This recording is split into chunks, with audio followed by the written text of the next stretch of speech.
Hello YouTube, welcome to the channel. If you get something out of the content that I put up here, I'd really appreciate it if you subscribe and give me a like on these videos. It can make a real difference in the algorithms and how they share content with other channels. Also, if you're interested in some one-on-one Skype sessions, you'll find a good email on me in the description of every video I put up.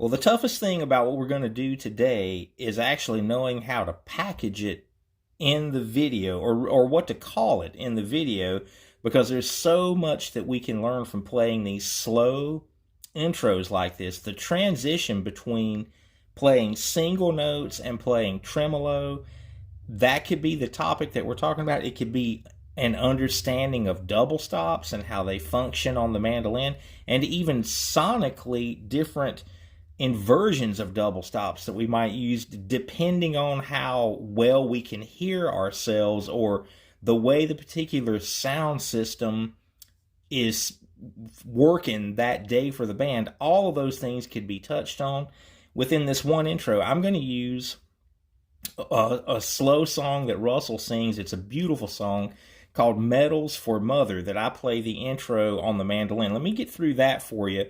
Some of you may be familiar with this melody. I think the Osborne brothers did this song as well.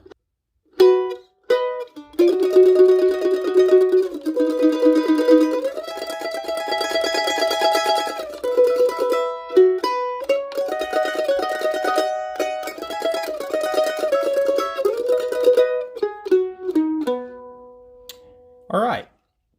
So a lot happens in this tune. I'm just going to kind of go through the whole thing.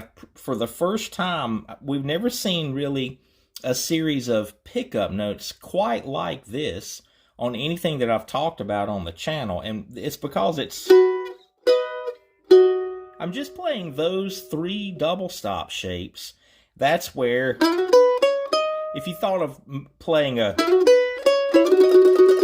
could be a busier series of pickup notes, and we're really going into the third scale degree. I often like to mention that melodies so many times start on either the root, the third, or the fifth. We're playing in B for this particular intro, but rather than play busy like that, I kind of like the way this felt. And the band starts right there when I play that double stop. I'm playing an F sharp on the 4th fret, and then an E flat on the 6th fret of the A string. And it's so fun when you get to this shape to hear the rest of the band start. And look what's happening. This is following the melody right down to this B that you're going to recognize from playing a B chop chord in first position. So we're seeing all that work the way that it should.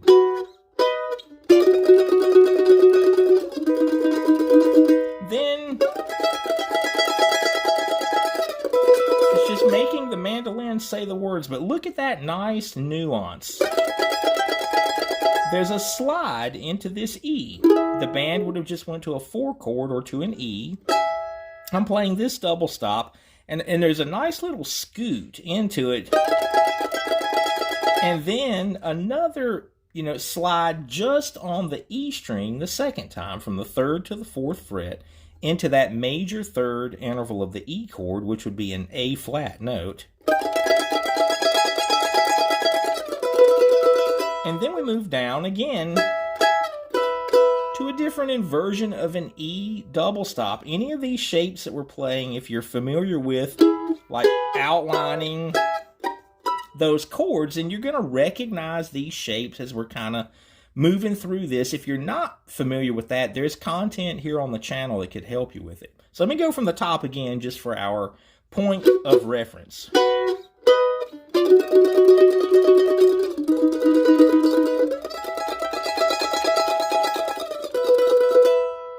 Now the back half of the intro, here we have that same up to the 3rd scale degree. This time with an F sharp here on the E string. That's what I would choose to play.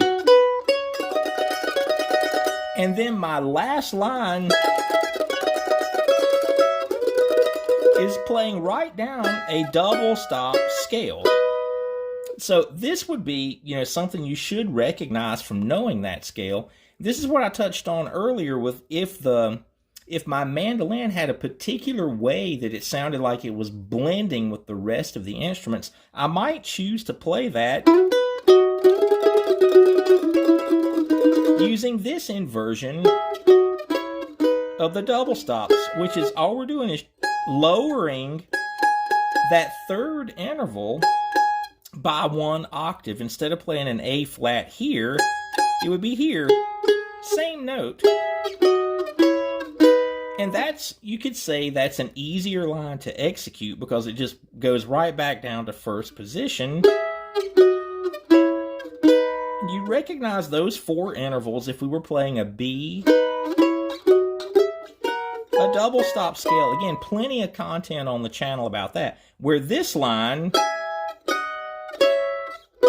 if we're going to continue to have a double stop, we're going to have to shift all the way up here because the third of that B is an E flat note. Once again, and we can't play that. I mean, E is as low as we're going on that string. So you're going to find that a little bit tougher to play and to get it really slick. But that's good. You should challenge yourself to that because this isn't about just this intro to Medals for Mother. If you get the ins and outs or the grout between the tiles, as one of my students recently said that to me, and I love using it because there's so much truth in that. The nuance, the way that your tremolo stops and moves in and out. Another point that I like to make between single note playing and tremolo playing, the transition between those two things can be a real challenge. And when you play something that's really slow like this, it provides an opportunity to really analyze exactly how that feels with your right hand. How much down pressure that you have on the pick with your thumb is a really big deal. If you're overdoing it, if I'm playing a Monroe style aggressive thing, that with a lot of down direction with the pick stroke, there's a lot of pressure down on my thumb. On this intro, even though I'm trying to get plenty of authority out of the mandolin, it's a completely different feel with my right hand.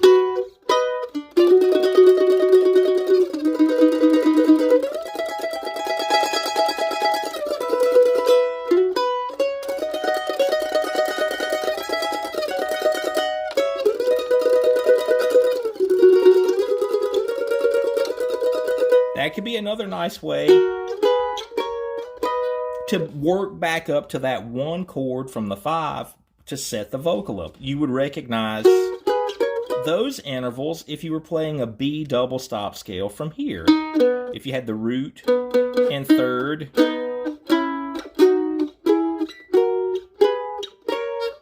so there we are again, touching on the way those double stops function on the mandolin. We can learn so much from an intro like this, and such a beautiful song with such an amazing message. Everybody feels like their mom was the best, and I think this song talks about that in probably the coolest way of any of the songs I've ever heard with that message. So you want to be able to play all of this well enough that you can kind of be emotionally in that place when you do this song, because that's what's going to make everyone enjoy hearing you play it.